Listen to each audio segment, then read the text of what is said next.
So, Kamen Rider Geats episode 19. The game of ball is now finally over, and we find out who the Dezastar or who the traitor is in this game. And it turned out to be Daichi. That's right, Sparrow was the traitor the whole time, which was kind of obvious with how he was manipulating everyone behind the scenes and trying to be the smart guy when he first arrived, and he was definitely sort of manipulating the situation with Keiwa that we saw last week, so it was kind of obvious that was him, but he's gone now, and maybe or maybe not we will see him again because he retires from the game. He doesn't actually die, so he's probably somewhere out there in the real world doing his own thing. But overall, this episode was quite the interesting one because not only that, you had Ace and Michinaga reuniting, Ace and Geats and Buffa reuniting in the episode.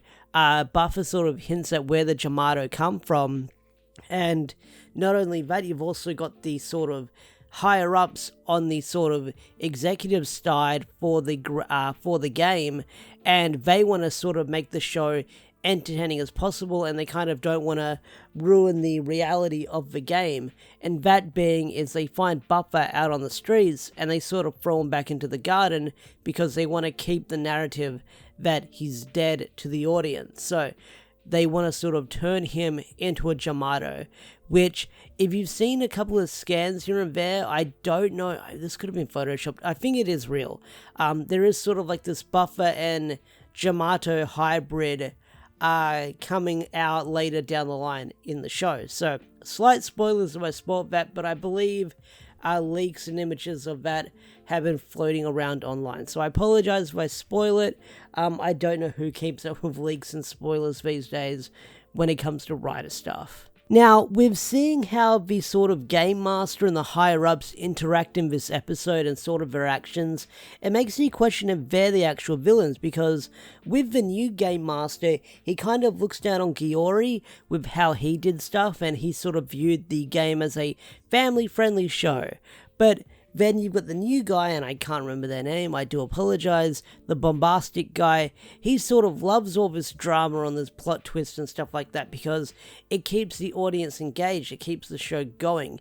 It's what people want to see with all the drama involved with the game. So it's an interesting mindset with these two characters as well. But not only that, you've also got like the other two characters, the one that throw Buffa into the forest. Like I mentioned earlier, they want to keep the game realistic as possible, and they want to turn Buffa into a Jamato, which is something I mentioned earlier. So we'll probably be seeing that in the next couple of episodes later down the line. But the ball game was a lot of fun to watch this episode because we got some really cool action scenes, and I really love how all out they went with the stunts in this episode, especially the last fight scene with Keiwa getting his ninja buckle back from Loppo after he earns their trust once again.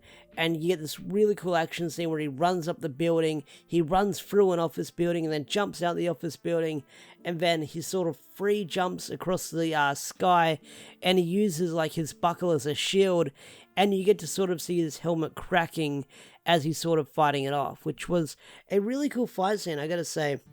Like, the action for the ball game was really unique with how they were sort of using the landscape around them to run around and jump about the place while trying to score the points. Like, it got to let the riders be like, and the suit riders be like really creative with the stunts and everything going on as they sort of moved all over the playing field. Now, in this episode, we also see Keiwa meeting the mysterious talking toad statue, which, much like with Geats, where he's got the mystery fan, Keiwa's got one as well, except they only talk through the toad, and we don't know who they are. But you find out that this is the person who has sort of been giving Keiwa the power-ups throughout the show, which is an interesting bit of information, because like they've got these fans that give them all these power-ups and help them out throughout the game. It makes you wonder who everyone's secret supporters are, which, no doubt about it, with Neon it's going to be her father. That's a no-brainer unless it's someone else, but that mystery toad is quite the mystery, and I wonder who it could be.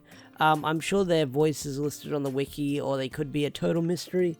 You never know, but This episode also sort of saw the Yamato being revealed to mimic other deceased players to other riders in the game, so our heroes uncover that mystery, and as it's outed in front of our heroes, it sort of outs Sparrow for being the one that manipulates everyone, which gets them eliminated, which I gotta say, props to Geats for once again being the smart guy and figuring it out. So that was cool to see.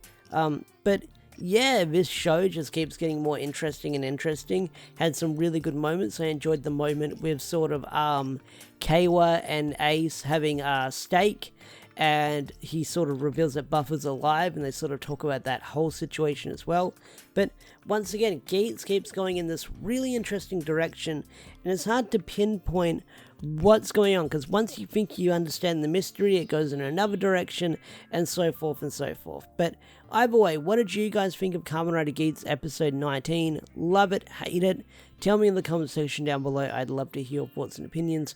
With that said, I think I'm going to bring this video to a close. So if you enjoyed this video, hit that like button, subscribe to the channel if you're new, and I'll see you guys later. Peace out, take care, bye.